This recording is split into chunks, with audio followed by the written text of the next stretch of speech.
네, 2025년 12월 9일 오늘 좀 쌀쌀하죠. YTN 라디오 온 AI 라디오 온에어의 문을 열었습니다. AI만 지구에 존재해도 이상하고요.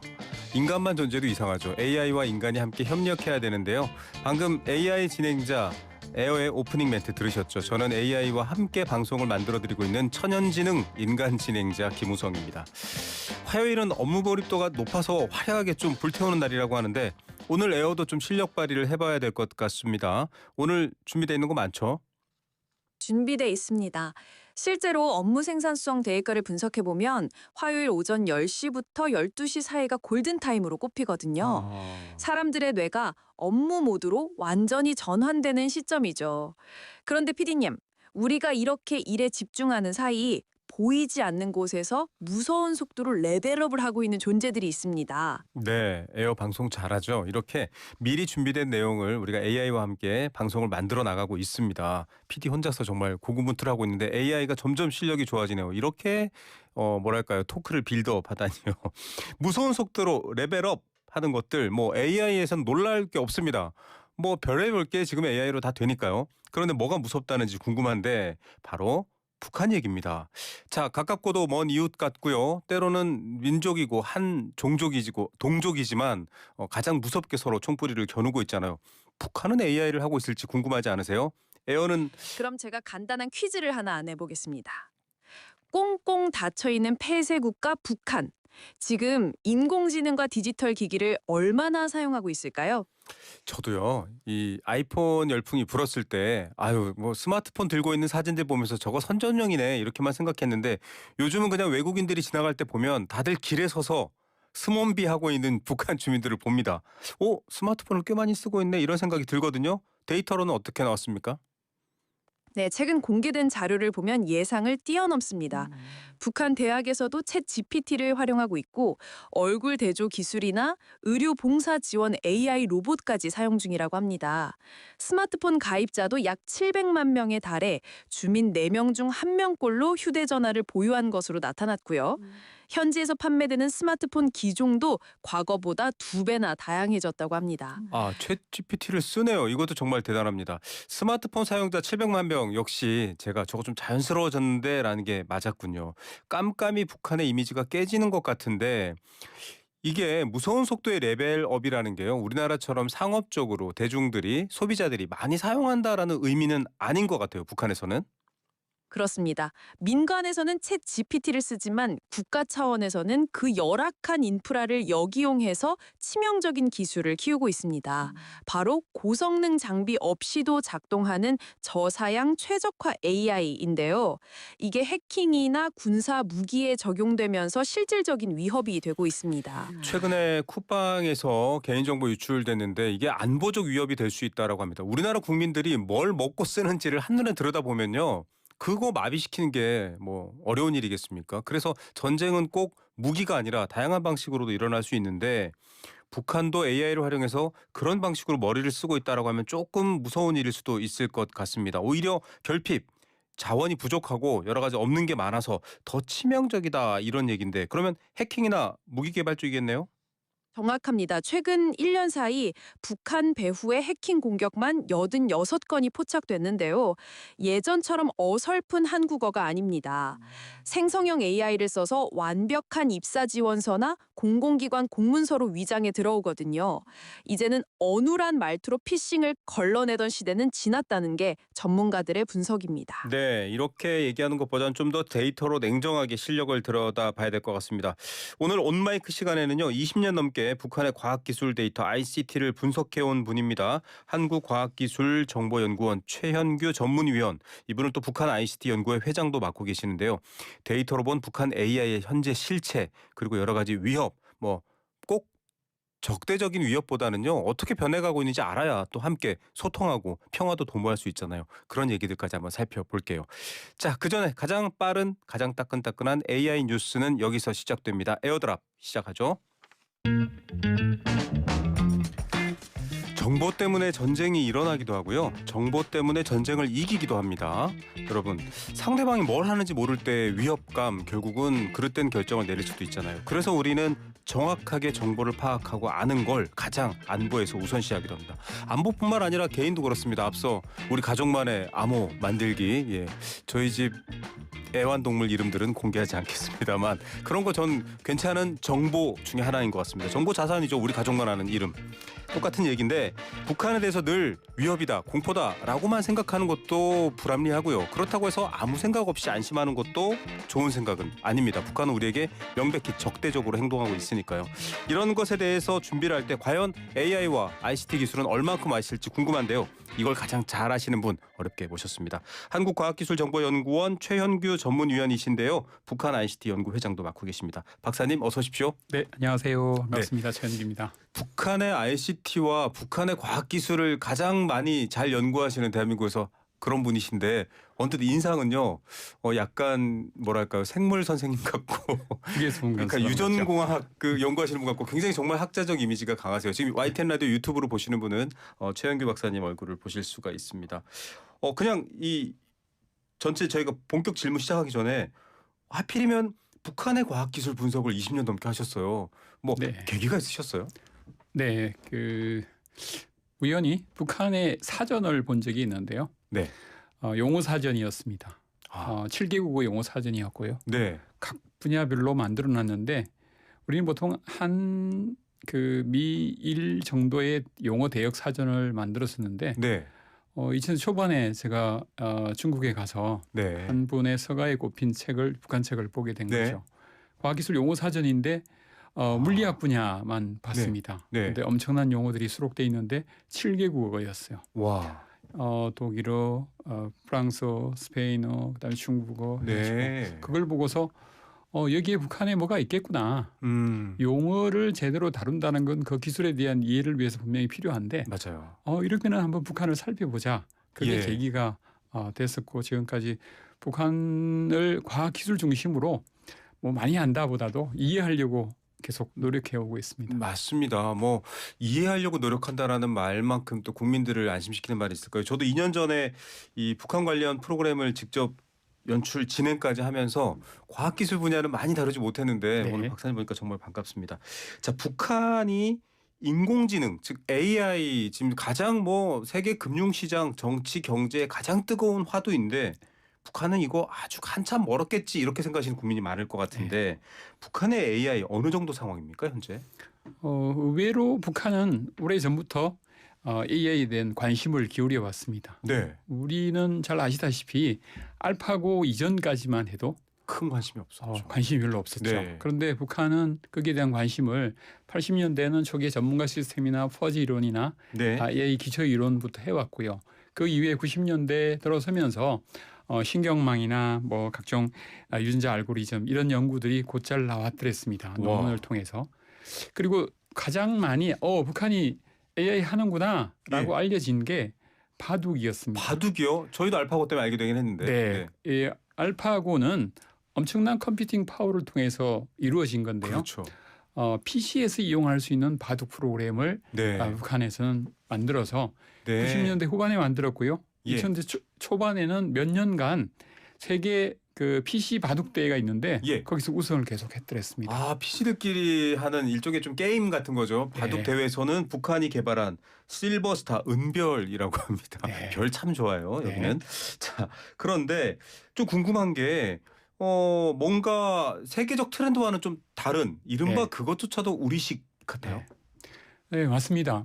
북한이 계속 강조하는 것, 해외 기술을 가져올지라도 우리 걸로 만든다 하는 네. 그런 소위 주체라는 게 늘 강조되고 있었는데요. 과학 쪽도 그렇군요. 네, 주체 과학이라고 강조하고 주체철 이런 거를 얘기를 하고 있는데 예전에는 철저히 내부 걸로만 한다라고 했는데 해외의 것을 외국의 것을 가져와서 우리 걸로 만들면 그것도 주체다. 라는 방식으로 예전 종전 개념하고는 좀 달리 바뀌어져 있는 상황입니다. 아니 근데 얼마 전에 에이펙에도 트럼프 대통령 와가지고 네.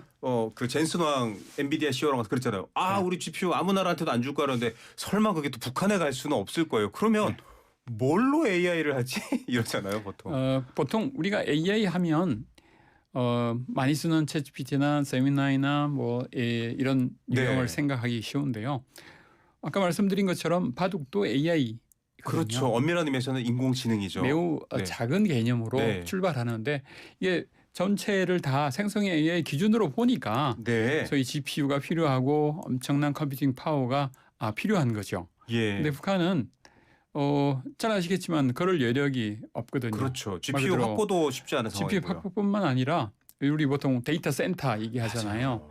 그게 전기도 그렇고요. 엄청난 전기가 들거든요. 네. 그리고 거기에는 소위 데이터 센터는 데이터가 있어야 되잖아요. 그렇죠. 거기 근데 폐쇄 국가라.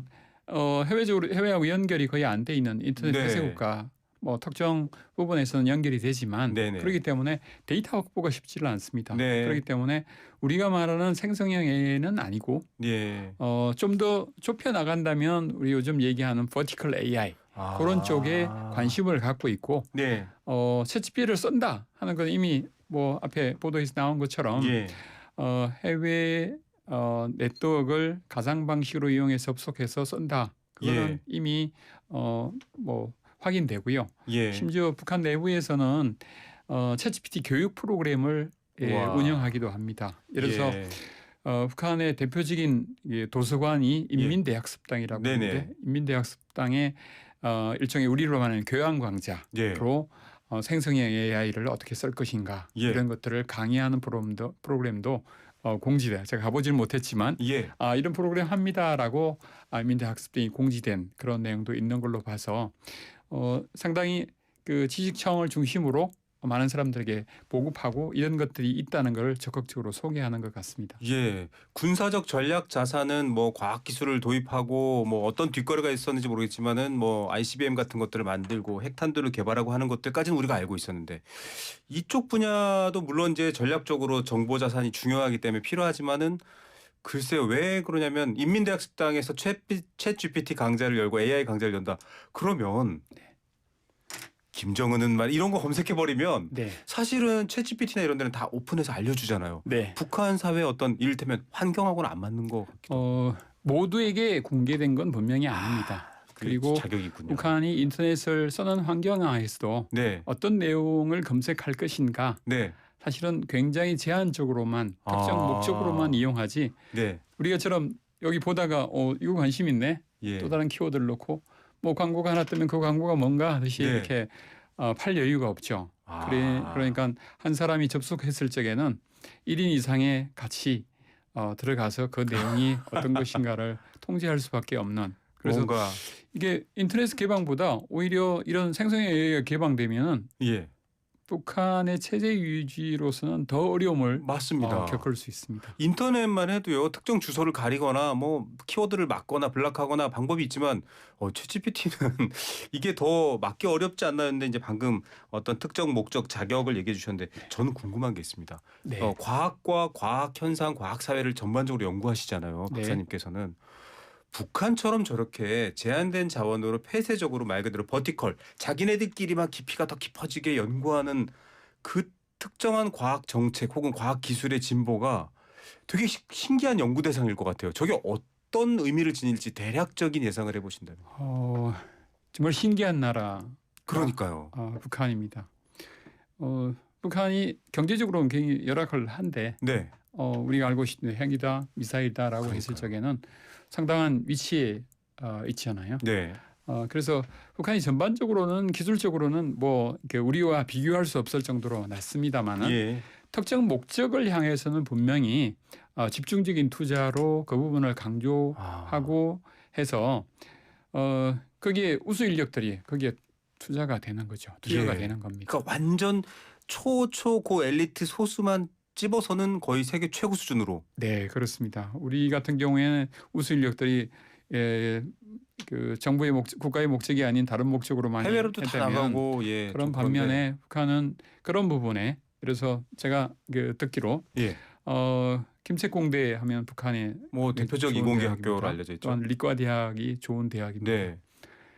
그렇게 들어가도 정말 괜찮은 인력이다. 예. 뭐 3% 이내의 인력이다라고 네. 하는데 그 학교 안에서도 예. 수제반이 별도로 운영이 됩니다. 그들은 어쩌면 우리로 봤을 때는 천재에 가까운 예. 애들이죠. 그 인력들이 결국은 물질 자원으로 해결되지 못하는 그 부분, 대표적으로 사이버 공간이라든가 예. 이런 곳에 들어갔을 적에는 엄청난 파워를 가질 수 있죠.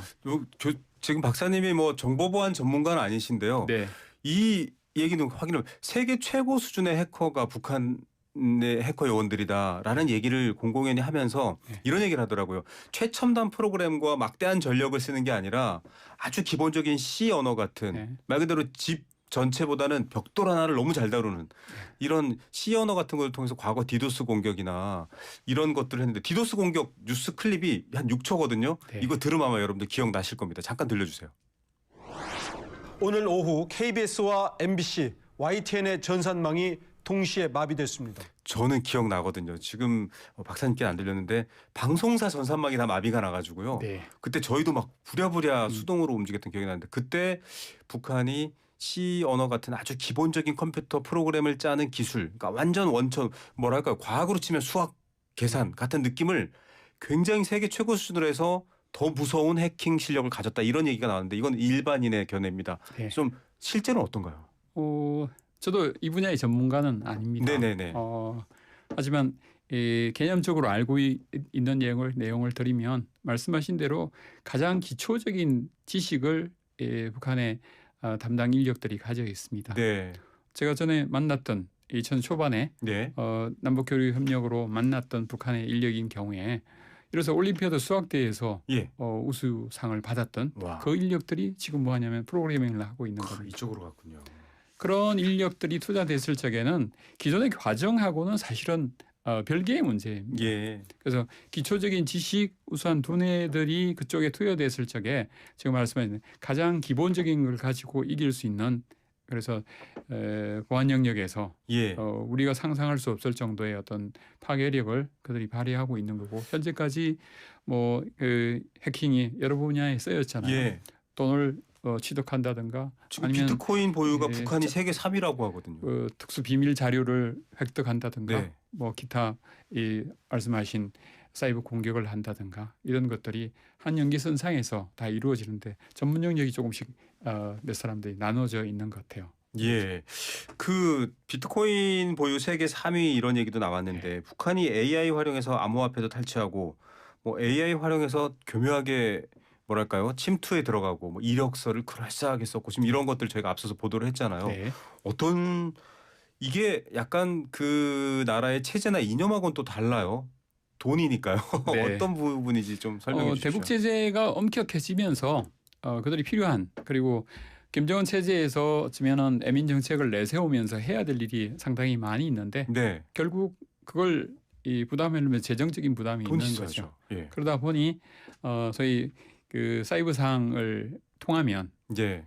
이게 사이버라는 게 특정하지가 않거든요. 드러나지가 않고요. 예전에는 사람 보내서 거기 금 털어와 이렇게 했어야 되는데 네, 비트코인 지금은 같은 어디서든. 경우에는 어떤 중심 체제도 사실은 없는 거고요. 네. 드러나지 않는. 맞아요. 그래서 이런 어떤 요건들이 북한이 활동할 수 있는 최적의 여건이 되어버린 겁니다. 예. 그러다 보니 지금 말하는 엄청난 사이버 마니를 확보하고 그게 뭐 캄보디아를 통하건 뭐 어디 소위 그 다크 세계를 통해서 예. 어쩌면 환전이 돼서 실제 그들이 원하는 통치자금 북한이 예. 굉장히 돈이 많이 필요하거든요. 그렇죠. 지방 정책을 해서면서 지방의 공장을 또 시장보다는 국가가 중앙에서 주도하는 방식이니까 더 네. 국가가 써야 될 돈이 많죠. 그러다 보니까 줘야 될 돈 예. 그리고 국방에 필요한 돈 이런 네. 것들을 일반 통상적인 무역이 아닌 또 다른 방식으로 접근을 해서 획득을 하는 거죠. 예, 지금 뭐 우리나라도 비트코인 관심이 많고요. 뭐 비트코인 가격 동향에 민감합니다. 탈중앙형 분산 원장 개념의 전통적인 중앙은행이 통제하는 화폐와는 다른 가상자산인데 북한에겐 기회가 되었다. 이게 좀 오히려 새로운 상황이고요. 그러면 이쪽 분야로는 북한의 방향이 좀 정해져 있다. 이렇게 저희가 해석이 돼요. 지금 박사님 얘기를 들으면. 네. 범용으로 그냥 인간 세계 곳곳에 쓰이는 AI 문제는 아닌 것 같아요. 북한의 방식은. 지금 말씀드린 거는 보통 국방 보안 영역이고요. 네네. 또 다른 영역에서 북한은 AI를 적극적으로 활용하려고 하는 경향을 분명히 보여주고 있습니다. 일상에서도요. 네. 대표적으로 북한이 소위 교육을 강조합니다. 예. 전민 그 과학기술 인재화 뭐 이런 얘기를 표방하면서 어릴 때 배웠던 기억이 나요. 그 소위 교육을 시켜야 예. 나라가 발전한다라는 것들을 분명히 알게 된 거죠. 그러면서 그 교육 과정에 교육 프로그램에 AI를 적용한 얘기를 많이 하고 있습니다. 그래요? 거기에는 소위 AR, VR 하던 가상현실, 증강현실을 포함해서 AI를 적극적으로 이용해서 그걸 하겠다라는 얘기를 하고 있죠. 예. 그리고 교육 부분뿐만 아니라 그 소위 의료 부분에도 얘기를 예. 하고 있습니다. 평양종합병원이 처음에 김정은이 얘기한 것보다 훨씬 늦게 돼서 지난달 초에 예. 평양종합병원이 오픈을 했습니다. 네. 그 체제 병원 종합병원을 만든다고 했을 적에 예. 소위 그 지능형 의료 봉사 시스템을 맞아요. 북한이 개발하겠다라고 했고요. 그게 실제 적용하려고 했는데 시스템적으로는 어느 정도 된 것 같아요. 예. 그런데 실제 병원이 개원이 늦어지면서 적용이 안 됐는데 지난달 오픈을 하면서 그 얘기가 잠시 나왔습니다. 예. 결국 병원 내에서도 그런 체제를 갖출 뿐만 아니라 북한이 평양종합병원뿐만 아니라 각 지방에도 병원을 만들고 예. 있거든요. 그것과 함께 연결이 될 것 같습니다. 아. 그래서 의료 부분은 소위 지능형이라고 표현한 거는 그런 개념까지를 인공지능 개념까지를 포함한 그리고 그 전에 뭐 문서로 했다면 아날로그 체제했다면 디지털 체제로 바꾸는 그런 것들과 함께 뭐 이미 보도돼서 많은 분들이 아실 텐데 평양의 표준 약국이라고 하는데 예. 뭐 로봇이 나와서 통역도 그러니까요. 하고 하는 그런 얘기가 보도된 적이 있습니다. 실제 그림을 제가 봤어도 북한이 이런 걸 하는구나라고 생각할 수 있는데 근데 그거는 조금 우리가 생각하는 만큼 북한이 대단하다라고 네. 보기는 조금 어려울 것 같아요. 예. 자, 북한도 생활 곳곳에 특히 부족한 자원, 부족한 인프라를 극복하는 즉 약자가 좀 극복할 수 있는 방법 중에 하나가 AI잖아요. 네, 방금도 그렇습니다. 의료도 마찬가지입니다. 의사를 많이 양성해서 곳곳에 다 보내면 좋겠지만 안 되면 AI를 활용하고 이런 것들 좀 북한식인데 이 북한식 디지털, 북한식 AI 정책의 방향이 꼭 무기 개발, 뭐 전쟁 준비만은 아니다. 지금 얘기를 해주셨고요. 또 교육 같은 대내적인 것들도 많이 강조해 줬습니다. 그러려면 우리도 마찬가지지만 아무리 노력해도 우리 힘만으로는 안 되니까 우리는 주로 미국 뭐 여러 서방 국가들과 교류를 하는데 북한은 지금 딱 손꼽아도 교류가 되는 게 중국, 러시아 정도거든요. 네. 그쪽을 통해서 충분히 뭐랄까 도움을 받을 수 있는 건가요? 네, 북한은 오래 전부터 해외 정보 입수에 굉장한 많은 관심을 기울였습니다. 네. 그래서 제가 처음에 북한 분을 만났을 적에 융성 자료라는 표현을 했거든요. 융성 자료, 네. 융성이란 뜻인가요? 네, 융성이란 말인데요. 북한식으로 융성이죠. 예. 이게 뭐냐라고 했을 적에 나라의 융성 발전에 기여하는 자료, 와. 그것은 곧 해외에서 온 자료. 네. 그때 당시만 해도 한국에서 남한에서 간 자료도 포함하는데요. 네. 해외에서 입수한 자료들을 과학자들은 밖에 출장을 갔을 적에 네. 과학자뿐만 아니라 다른 사람들도 그걸 우선시했었습니다. 아. 해외에 나왔을 적에 우선 그런 걸 가져와라 예. 라고 하는 일종의 지침을 받고 나오는 거죠. 그래서 정보에 대한 관심을 오래전부터 가지고 있어서 오래전에는 그 CD로 가져가기도 했고요. USB로 예. 해서 가져가서 북경 대사관이 그 하는 일 중에 그게 중요하다라고 했었고요. 지금도 어떤 방법으로든 정보를 입수하기 위한 노력들을 계속해 네. 나가고 있습니다. 지금 말씀하시는 공식적인 채널은 종전엔 중국이었고요. 예. 그리고 해외 많이 나가 있는 유학생들이나 이를 통해서 북한의 대사관이 하는 일 중에 하나가 소위 정보 입수가 네. 해당이 됩니다. 그리고 중국이 뭐 일종의 그런 중요한 채널이었고 예. 지금은 러시아 쪽으로 조금 기우는 것 같고요. 맞습니다. 그리고 예전 같은 경우에는 북한이 전혀 안 할 것 같지만은 국제 공동 연구를 유럽과 독일의 유명한 기관과 하기도 했었습니다. 네. 지금은 제재 상황이라 저희 무기화 가능성이 있는 부분들은 가급적이면 맞아요. 못하게 심지어 네. 중국에서도 그런 걸 안 하려고 합니다. 그렇죠. 많은 그전 같은 경우에는 그런 분야에 중점적인 연구를 하고 국제 교류를 연구 교류를 해왔던 북한입니다. 예.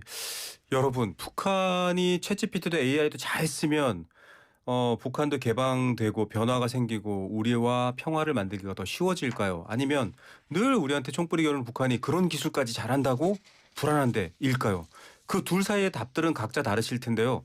박사님께 여쭤보겠습니다. 북한이 조금 더 AI와 이 디지털 플랫폼의 기술이 더 확산되고 잘 발전돼야 된다라고 보시는지 아니면 수단과 방법을 가지고 좀 막아야 된다라고 보시는지요? 네, 어려운 질문입니다. 그리고 북한은 우리의 의도와는 관계없이 그런 부분, 그들이 원하는 부분을 분명히 발전시켜 나갈 겁니다. 군사적 공격성도. 네, 집중적인 네. 투자를 군사 부분 네. 그리고 대외적인 부분에서 해 나갈 테지만 내부적으로 소위 북한에 있는 사람들, 네. 그 사람들은 분명히 우리가 같은 마음으로 있어야 되잖아요. 예. 그 사람들이 어쩌면은 AI를 활용해서 좀 더 나은 환경에 있어야 되고 경제적으로도 좀 더 발전을 해야 우리 통일이 된다고 했을 때 훨씬 쉬워지는 것 맞아요. 아니겠습니까? 그런 차원에서 북한이 강조하는 AI 활용이 교육 부분이 있고요. 또한 의료 부분 말씀드렸고요. 또한 농업 부분이 있습니다. 아, 네. 먹고 살기 위해서 농업에 중요하죠. 관련된 농업 과학화를 얘기를 하면서 이 황금 열매라는 그 프로그램이 있는데요. 네. 그게 지능형으로 우리가 말하는 여기다가 질문을 하면 답변을 해주는 이야. 그런 체제를 가지고 네. 있습니다. 그런 것들이 아니어야 된다는 얘기는 하기가 어렵겠죠. 그렇죠. 그래서 과학기술의 어떤 민생 부분에 부분은 적극적으로 어쩌면 해야 될 거라고 생각을 하고요. 그 부분에 교류 관계가 이루어진다면 그런 부분이 우선돼서 활용될 수 있도록 해야 되지 않나 생각합니다. 북한과 한국은 둘 다 LLM 거대 언어 모델에서는 네. 한글을 베이스로 하잖아요. 네, 그렇습니다. 이게 뭔가 같은 베이스가 연결이 되고 좀 그런 기회가 될 수도 있을까요? 어떻게 판단하세요? 네, 맞습니다. 북한은 북한 나름대로 물론 언어상의 약간의 차이가 있지만 네. 뭐 얘를 일부 활용하면 네. 영어 대역이나 이렇게 하면 충분히 극복이 다른 언어에 달리 공동으로 그렇죠. 활용할 수 있는 여지가 분명히 생기고요.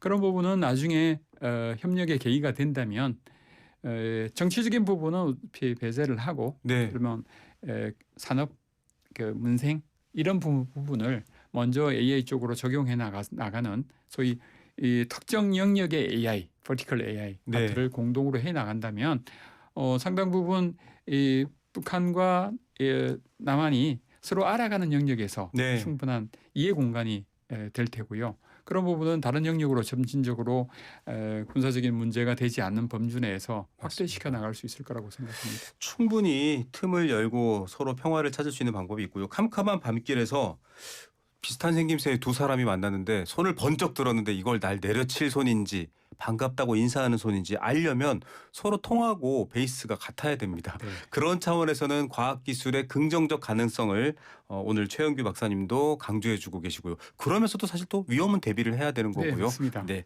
세상에 딱 떨어지는, 딱 나눠지는 건 없으니까요. 네, 여러분은 북한의 AI 얘기 오늘 어떻게 들으셨습니까? 좀 평화의 도구였으면 하는 바람 가지게 되네요. 지금까지 한국과학기술정보연구원 최현규 전문위원이었습니다. 감사합니다. 네, 감사합니다.